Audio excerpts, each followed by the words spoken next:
பாபர் மசூதி இடிக்கப்பட்டது உங்களுக்கு எல்லாருக்கும் நினைவு இருக்குல்லவா? இத பாருங்க. இந்த வீடியோ பார்க்கக்கூடிய ஒவ்வொரு இந்தியனுக்கும் இந்தியாவின் மீதும் இந்தியாவினுடைய இறையாண்மை மீதும் அக்கறையுள்ள ஒவ்வொருத்தருக்குமே இதை பார்க்கும்போது ரத்தம் கொதிக்கும்.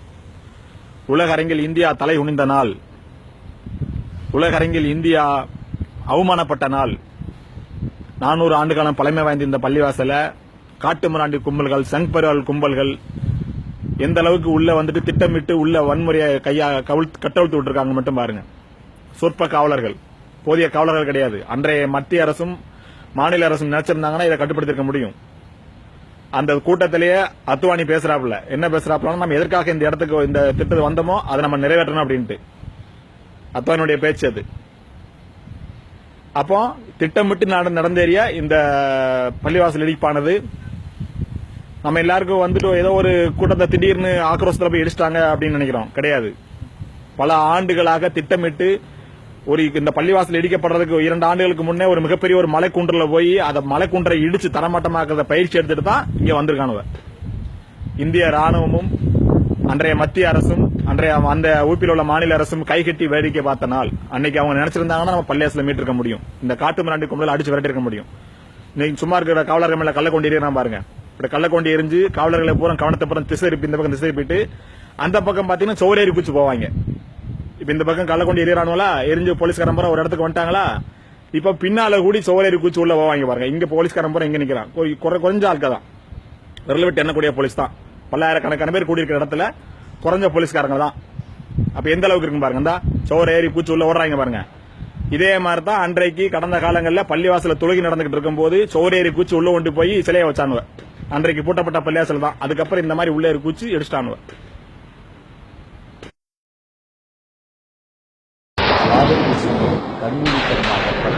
பகிரங்கமாக நொறுக்கி தள்ளிய அந்த நிகழ்ச்சி உலக நாடுகள் மத்தியிலே இந்தியாவிற்கு மிகப்பெரிய தலைகுனிவை ஏற்படுத்திய வெட்கப்படத்தக்க ஒரு நாளாகும். இதனால மக்கள் ஒற்றுமை பாதிப்பாகும். அதை இட்டு அங்கேயே நான் கோயில் கட்டுவேன்றது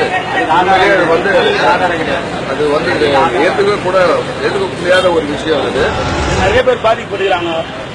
எவ்வளவு பேர் அடிப்பட்டு வெட்டு குத்து அவசரப்படுத்துகிறாங்க. அது ஒரு முடிவு பண்ணுவோம்.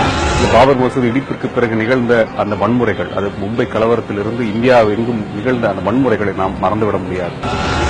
அன்றைய காங்கிரஸ் அரசு 1990 ஆட்சிக்கு வந்த காங்கிரஸ் அரசு, நரசிம்மராவ் தலைமையிலான காங்கிரஸ் அரசு இதை வேடிக்கை பார்த்தது. இஸ்லாமிய மார்க்கத்தில் நிச்சயமாக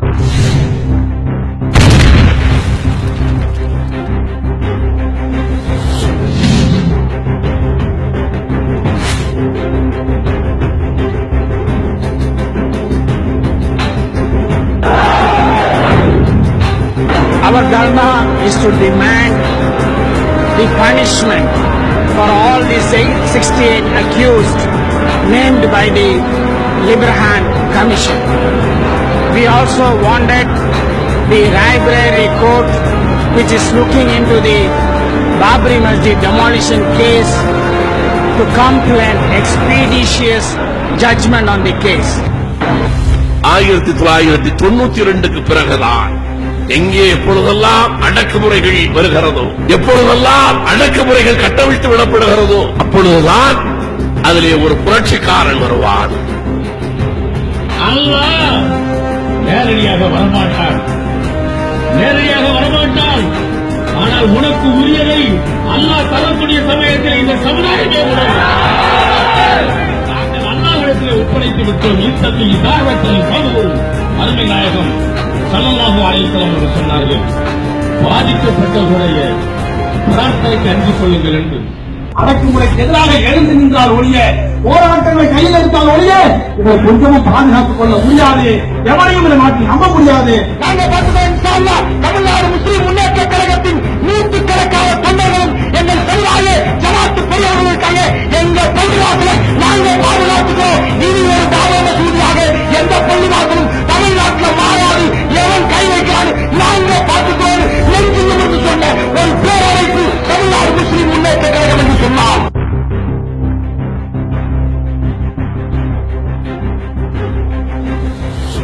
இன்ஷா அல்லாஹ் வரக்கூடிய டிசம்பர் 6 கருப்பு சட்டை அணிந்து கண்டன தர்ணாவுக்கு இன்ஷா அல்லாஹ் அனைவரும் கலந்து கொள்வோம். இன்ஷா அல்லாஹ் பாபர் மஸ்ஜிதை மீட்போம்.